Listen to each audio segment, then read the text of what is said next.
My name is Molly, and I'm a tour guide here at the Intrepid Museum. You're about to explore the former USS Growler, a guided missile submarine that served during the Cold War. I'd like to share some background on Growler to prepare you for your visit and give you a better understanding of this submarine's ingredients. By the time I'm finished, you'll be ready to enter the submarine. Growler served with the U.S. Navy from 1958 through 1964 during the height of the Cold War between the United States and the Soviet Union. Growler represents an early effort by the Navy to use submarines as launch platforms for nuclear missiles. Growler carried 4 Regulus I cruise missiles. The Regulus I missile was essentially a radar-guided jet aircraft that carried a nuclear warhead. Each missile had a maximum range of 500 miles and was powerful enough to destroy an area as large as New York City. Growler was a key part of the United States nuclear deterrence strategy. The United States believed that the threat of nuclear weapons lurking offshore would deter the Soviet Union from launching a strike against the United States. To accomplish this mission, Growler patrolled off the Soviet Union's Pacific coastline, staying hidden below the surface as much as possible. The crew stood ready for an order to fire the submarine's nuclear weapons at targets in the Soviet Union. To launch the missiles, Growler needed to be on the surface like it is right now. The missiles had to be unloaded and launched one by one. Growler's crew practiced launching the Regulus many times. Thankfully, they never received an order to launch an attack. Many crew members believed that if they launched a missile, it would be quickly discovered and destroyed by the enemy. They lived with this risk every day while on patrol. Growler's longest time on patrol was 72 days. 2 months at sea may not sound so difficult, but on a submarine, it's a different story. Growler's crew numbered from 90 to 100 men. They worked, slept, ate, and relaxed inside these close quarters. While on patrol, Growler stayed below the surface. The crew could not leave the submarine. They had no sunshine, no starlight, and very little fresh air. As you move through the submarine, imagine what life was like for these men, and keep in mind that every single one of them served on Growler voluntarily. As technology improved, newer, larger submarines with more sophisticated missiles made Growler obsolete. It was decommissioned in 1964 after 6 years of service. The Navy planned to use Growler as target practice for another submarine until it was rescued by the Intrepid Museum. In 1988, Congress turned control of Growler over to the museum, and it opened to the public a year later. Growler is now the only U.S. Navy missile submarine open to the public. It is remarkably intact from its Navy service and retains most of its original features. We ask for your help in preserving this historic vessel. Please do not touch anything inside the submarine and do not bring in food or drinks. You'll be entering momentarily. Staff inside the submarine will be happy to answer any questions you have. Feel free to take photos, but remember that there will be other groups coming in behind you. Thank you, and welcome aboard.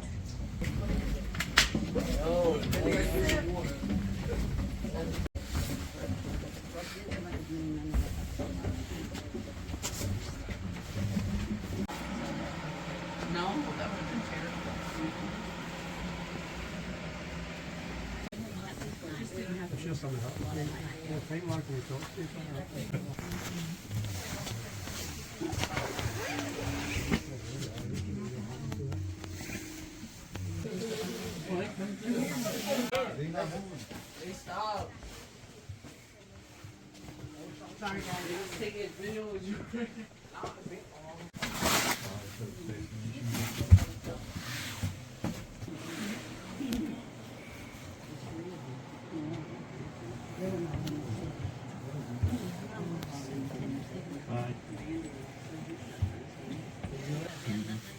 Much on stuff.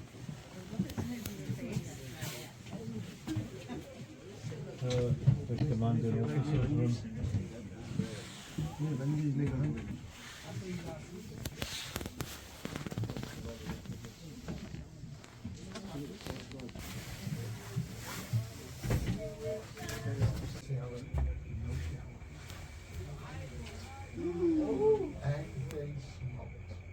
No shower for how long? 88 to 105 men on board, underwater for 2 months off the coast of Soviet Union. Water in for bad reason. As a result, we never sailed. Very, very testing.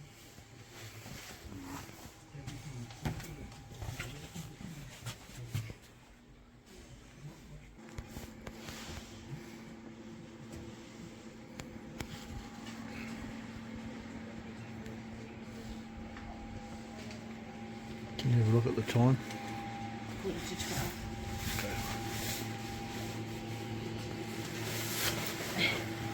Ship's entertainment system.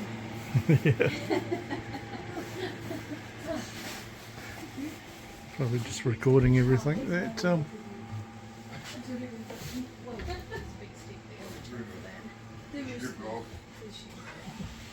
well, these guys short or something? Well, they're 6 foot tall, don't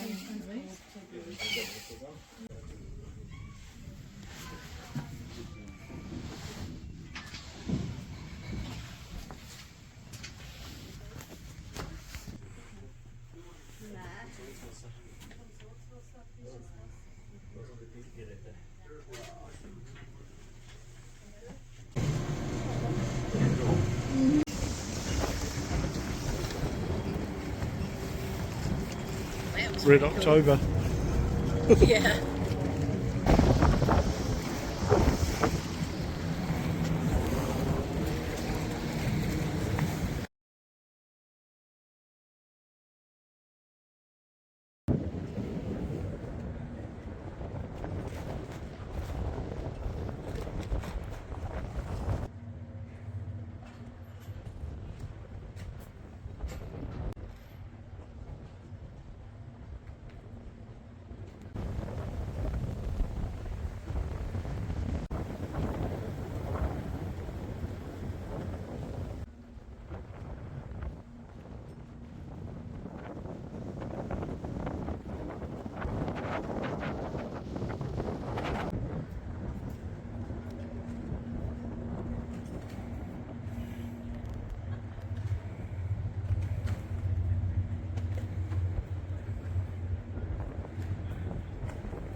across both the European and the Pacific theater. And the United States has not officially entered into the war. It's maintaining a stance of isolationism, but it is very aware of the escalating conflict on both sides of them.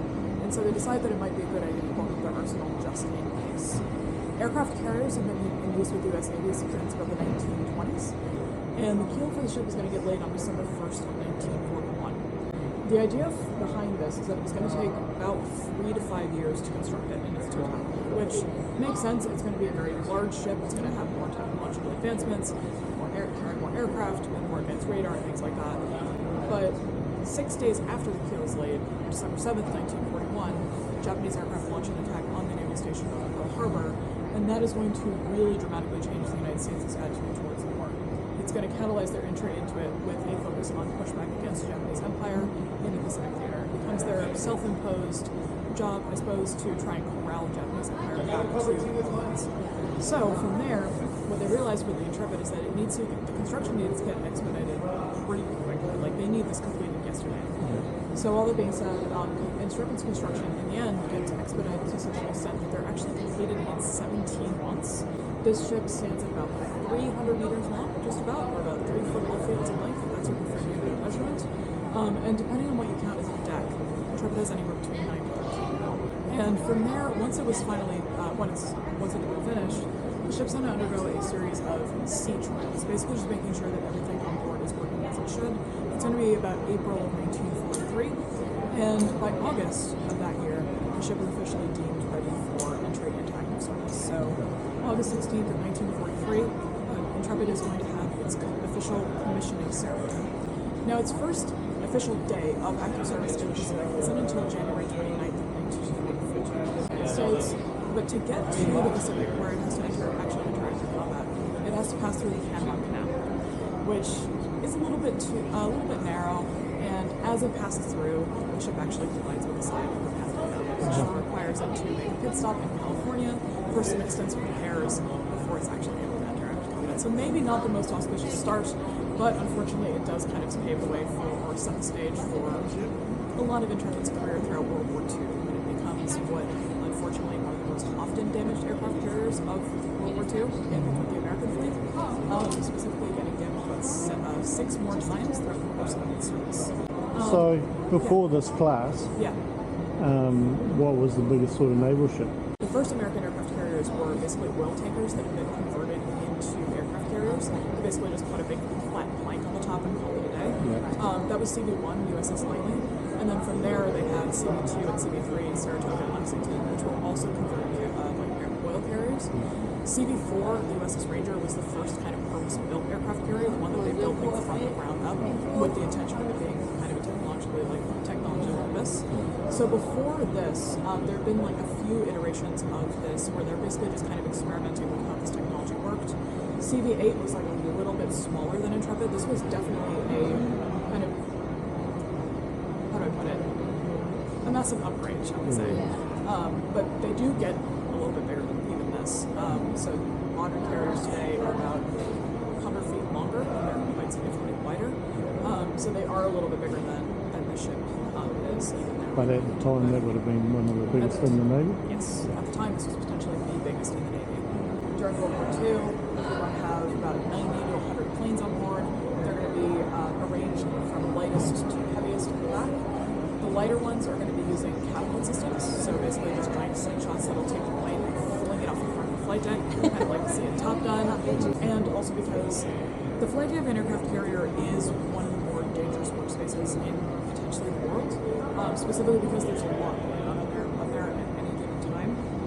The best analogy that I've ever heard is imagine trying to walk across a 6-lane highway, traffic coming in both directions, and something is on fire. You just don't know what. Between 1952 and 1954, Intrepid basically undergoes a massive renovation project that installs things like a reinforced flight deck. They introduce an angled flight deck, which basically introduces a little bit more space for aviators to work with, makes air operations a little bit more efficient, because now instead of takeoff and landing happening as separate things, now you can have them happening basically at the same time. Some of the repairs they can do at sea, if they're minor, so for instance there was one instance in about April 1945, where a kamikaze plane actually hit the ship and tore a massive hole in the back of the flight deck, and they actually were able to patch a hole themselves, like while they were still at sea. It is used as a torpedo bomber, and whereas the Corsair is light and maneuverable and fast, this is big, heavy, and bulky, and very, very hard to fly. And the whole point is to drop those things over targets at land or at sea, either with ships, torpedoes, or land targets with bombs. The difficulty in flying these kind of lies in the actual process of dropping one of those down, because the top speed for this plane is about maybe 276 miles per hour, maybe about 300 kilometers per hour, so a little bit significantly slower, but in order to properly get a read, or like most accurate read on its target, it has to slow down even further to almost half that speed, and it has to drop down to about as low as almost 350 meters over its intended target, which, and all the while, it has to engage in something called a snake dance, basically bobbing up and down and weaving in between enemy fire. So it only has so much capacity to defend the airspace around it. And once you get there, you just have one, usually, especially with a certain torpedo, you basically just have one shot, and you have to go return to your carrier, get the arms up again, wait for your next mission, and hopefully you're just this was not necessarily something that you could, I mean, I suppose you could volunteer for it, but more often than not, you were sort of voluntold to be in this position if you were within a certain height limit. So probably we would be assigned to these. But you're basically going to be crouched in the fetal position for the entire duration of the flight, and also dealing with a 50 caliber machine gun firing right next to your left ear. The Navy doesn't really offer a lot of hearing protection at the time, so a lot of folks who serve as turret gunners would eventually lose most, if not all, of their hearing. The turret gun itself has about 360 degree range of mobility. The gun on the top is about 180 degrees over it. The issue with that is the location of where it sits behind the pilot, because you don't want this to really have that full range, because then you might shoot the pilot back ahead, or you might shoot the tail off your own aircraft. So, in order to prevent that from happening, there's this box behind here called an interrupter mechanism. It basically prevents the gun from completing that entire rotation, means you don't have to worry about either of those things happening. It was that was the second and third kamikaze strike, so there was one before it. Just a couple of days after the Battle of Leyte Gulf, October 29th, 1944, Intrepid is going to encounter a kamikaze for the first time. It's going to strike one of the gun tubs. We'll talk about that when we're upstairs because there's a plaque right next to the elevator that kind of pays homage to the members of the top 10 who lost their lives because of that attack. And we are going to start moving. I should have Yeah, I warned was you looking for the beforehand. elevator when we came Yeah. outside. I should have warned you. We are going to start moving. How cool is this? But thankfully we're not moving terribly. That'll be a pretty significant contrast from what these elevators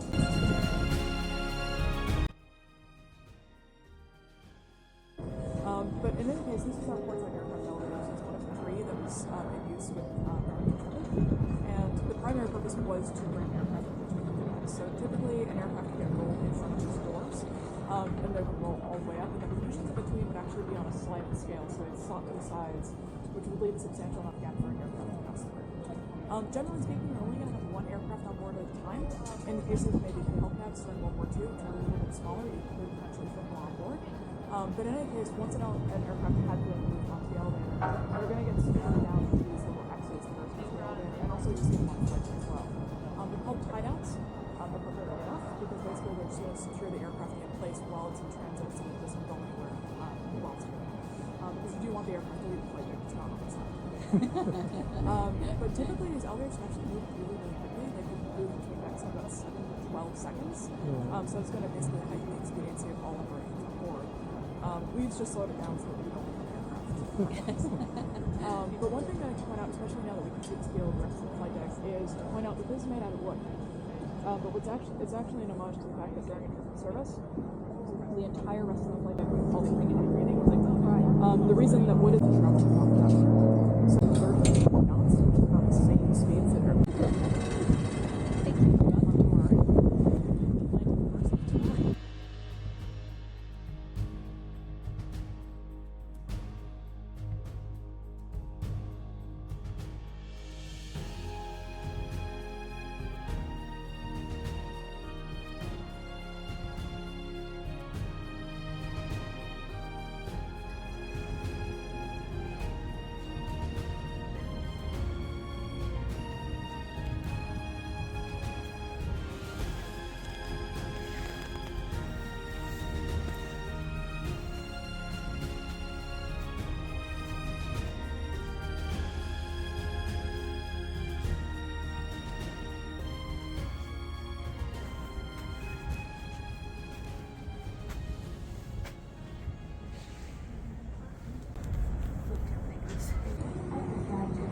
At 6:39 a.m. Pacific Daylight Time. Takeoff is still slated for 8 a.m. Pacific Daylight Time for the fifth and final free flight of the Space Shuttle Harbour.